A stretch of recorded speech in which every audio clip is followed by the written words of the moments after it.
Country music singer-songwriter Billy Joe Shaver, whom Willie Nelson once called the greatest living songwriter, died Wednesday at the age of 81. His friend Connie Nelson said he died Wednesday in his native Texas following a stroke. Shaver rose to acclaim in 1973 with his debut album, Old Five and Dimers Like Me, and was often referred to as part of the outlaw country movement of the 1970s along with figures like Willie Nelson and Waylon Jennings, both of whom recorded his songs. Jennings, in fact, recorded 10 songs of Shaver's on one album alone, Honky Tonk Heroes, released the same year as Shaver's debut. Shaver had previously had his break as a songwriter when Kris Kristofferson discovered him and recorded his song, Good Christian Soldier, on another landmark album, 1971's The Silver-Tongued Devil and I.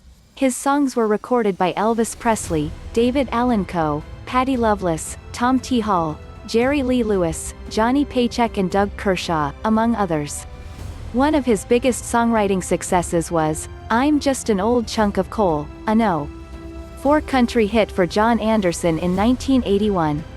His own recording career encompassed 17 studio albums, the last of which was 2014's, Long in the Tooth.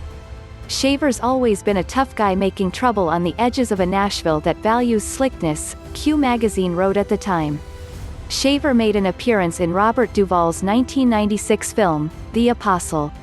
Duvall sang one of his songs, Live Forever, in another film, Crazy Heart.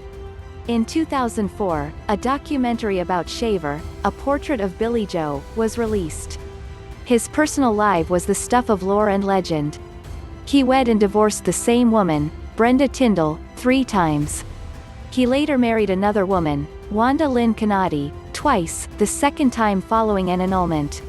He had a heart attack on stage. In 2007, he shot a man in the face outside a bar in Lorena, Texas. He was acquitted of aggravated assault after claiming self-defense and later said of the incident, hit him right between the mother and the effer. Fixed him right up. Bob Dylan referenced him in a latter-day lyric, singing, I'm listening to Billy Joe Shaver and I'm reading James Joyce, in the 2009 song, First Feel a Change Comin On. I know the power of words, Shaver said in a 2014 Esquire profile.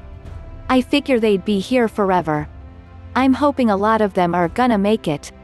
In the same interview, he promised, I'll bop till I drop.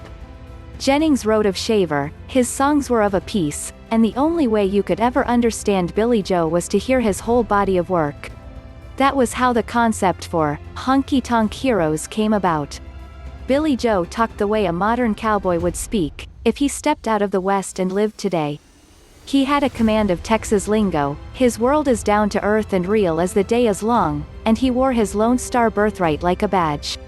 We all did. Shaver told his colorful story in a 2005 memoir, Honky Tonk Hero.